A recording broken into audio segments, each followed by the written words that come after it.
Hi, Adams. This is Miss Kovarik. We are on lesson 15 of our American Revolution unit, and we're going to read a story today called Rip Van Winkle. So here's your vocab. Provoke is a verb, and that means to cause something to happen or to bring out anger in a person or people. Console is a verb, to comfort or try to make someone feel better. Peal is a noun, a loud noise or repeated noises. 9 pins is a noun, a bowling game played with 9 pins. Breeches are noun, pants that cover the hips just down below the knee. Melancholy is an adjective, and that means sad or depressed.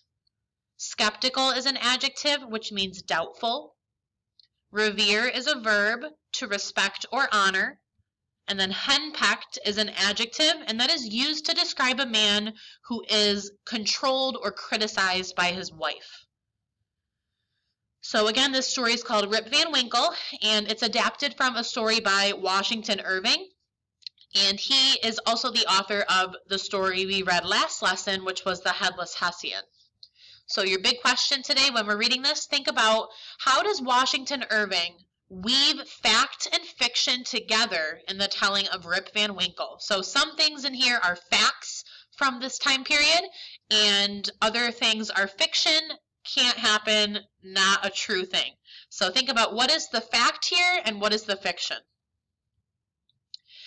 In a village in the Catskill Mountains, there lived a simple, good-natured fellow by the name of Rip Van Winkle.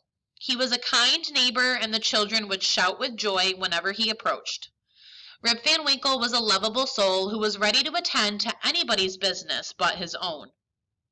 As to keeping his own farm in order, he found it impossible, and his children were as ragged as if they belonged to nobody. Rip was one of those happy fools who lived without a care, ate white bread or brown, whichever required less thought or trouble, and preferred to starve on a penny than work for a pound. If left to himself, he would have whistled his life away in perfect contentment, but his wife was continually complaining about his laziness and the ruin he was bringing upon his family. Rip would shrug his shoulders, shake his head, cast up his eyes, but say nothing. This always provoked a fresh attack from his wife, so he frequently left the house to go outside. Rip used to console himself when driving home with the company of a group of other men who met on a bench in front of an inn. Sitting beneath a portrait of His Majesty King George III, they talked over village gossip and told stories. If by chance an old newspaper fell into their hands, they would listen as Van Bummel, the schoolmaster, read aloud its contents. All kinds of discussions followed the reading of the newspaper. Nicholas Vedder, a respected elder member of the village, made his opinions known by the manner in which he smoked his pipe. Short puffs indicated anger. When he was pleased, he inhaled the smoke slowly and expelled it in light, delicate clouds. And this is the men outside the inn, reading the newspaper, talking, consoling each other. One day, seeking to escape the hard work of the farm and the complaints of his wife, Rip grabbed his gun and walked into the Catskill Mountains to hunt for squirrels. All day the mountains echoed with the sound of shots fired from his gun. Finally, he sat down on a little green hill that looked down into the valley below.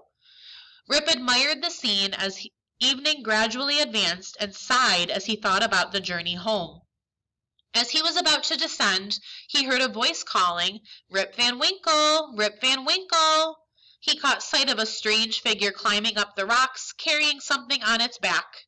Rip was surprised to see any human being in this lonely place, but he concluded that it must be one of his neighbors in need of assistance. Rip hurried down to help. The stranger was a short old fellow with a grizzled beard. His clothes were old-fashioned, and he carried a stout keg that Rip supposed was full of something refreshing to drink. He made signs for Rip to assist him, and together they clambered up a narrow gully. Every now and then, long rolling peals like thunder seemed to issue out of a deep ravine. Passing through this ravine, they came to a hollow. In the center was a company of odd-looking persons playing at 9 pins. The thunderous noise Rip had heard from afar was the sound of the ball rolling toward the pins. Like Rip's guide, they were dressed in an outlandish fashion, with enormous breeches. What seemed particularly odd to Rip was that these folks looked very serious indeed. They played without speaking and were, in fact, the most melancholy party he had ever witnessed. They stared at Rip in such a way that his heart turned within him and his knees banged together. Rip and his guide joined the party. His guide emptied the keg into large tankards and the men sipped in silence. When they were done, they returned to their game. As Rip's fear subsided, he ventured to taste the beverage too. Before long, the events of the day and the mountain air overpowered Rip, and he fell into a deep sleep. These are the men playing ninepins. You can see they're dressed differently. Upon waking, Rip found himself on the green hill where he had first seen the old man. It was a bright sunny morning. Surely, thought Rip, I have not slept here all night. He recalled the strange men. Oh, what excuse shall I make to Dom Van Winkle? He looked around for his gun, but found only an old rusty firearm. Suspecting he had been robbed, he decided to find the old-fashioned man and demand his gun. As he rose to walk, he found himself stiff in the joints. With some difficulty, he found the gully up which he and his companion had ascended, but could find no traces of the ravine that had led to the area with the odd little men playing ninepins. He shouldered the rusty firearm and with a heart full of trouble turned his steps homeward. As he approached the village, he met a number of people, but none whom he knew. This surprised him, for he thought he was acquainted with every one of his neighbors. Their dress, too, was of a different fashion. They all stared at him with surprise and stroked their chins.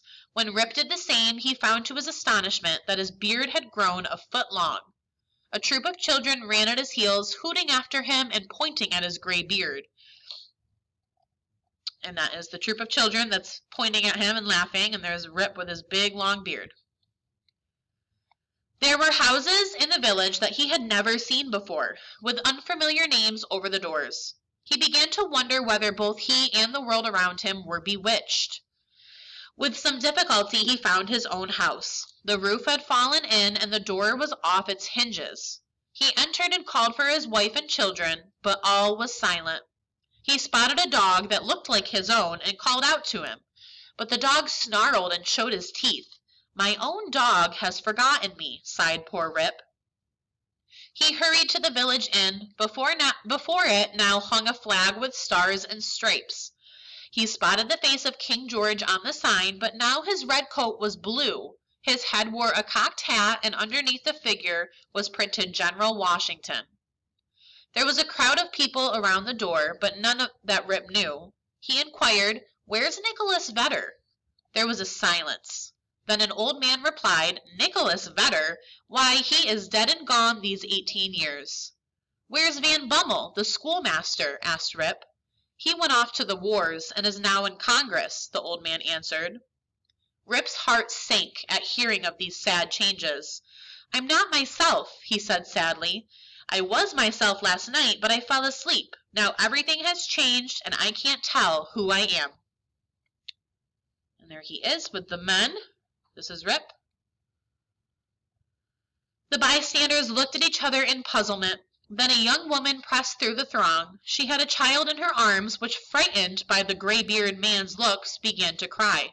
Hush, Rip, she murmured. The old man won't hurt you. The name of the child and the air of the mother awakened long-ago memories in Rip's mind. He caught the mother in his arms and said, I am your father, young Rip Van Winkle once, old Rip Van Winkle now. Does nobody know poor Rip Van Winkle? All stood in amaze for a while. Then an old woman exclaimed, Sure enough, it is Rip Van Winkle. Welcome home again, old neighbor. Why, where have you been these 20 years? Rip's story was soon told, for the whole 20 years had been to him but one night. Many were skeptical, but an old man who was well versed in the local traditions confirmed his story in the most satisfactory manner. He assured the company that the Catskill Mountains had always been haunted by strange beings, and that his own father had once seen these odd little men playing ninepins in the hollow of the mountain. Rip's daughter took him home to live with her. Her mother had died some years before. Having arrived at that happy age when a man can retire and rest, Rip took his place once more on the bench at the inn and was revered as one of the old, wise men of the village. He used to tell his story to every stranger that arrived. Some doubted the truth of it, but the old villagers gave Rip full credit. Even to this day, whenever a thunderstorm blows in, they say that the odd little men are at their game of ninepins, and it is a common wish of all henpecked husbands in the neighborhood, when life hangs heavy on their hands, that they might take themselves up into the Catskill Mountains in search of an adventure. All right. Make sure to go back in the text to find your answers. They do go in order. So if you go back to the beginning, you should be able to find each answer in order. So number 1, which word describes Rip Van Winkle? Go back to the beginning when they describe his character. Number 2, what does Rip's wife think of him? So find the passage where his wife is talking to him, and what does she think of her husband?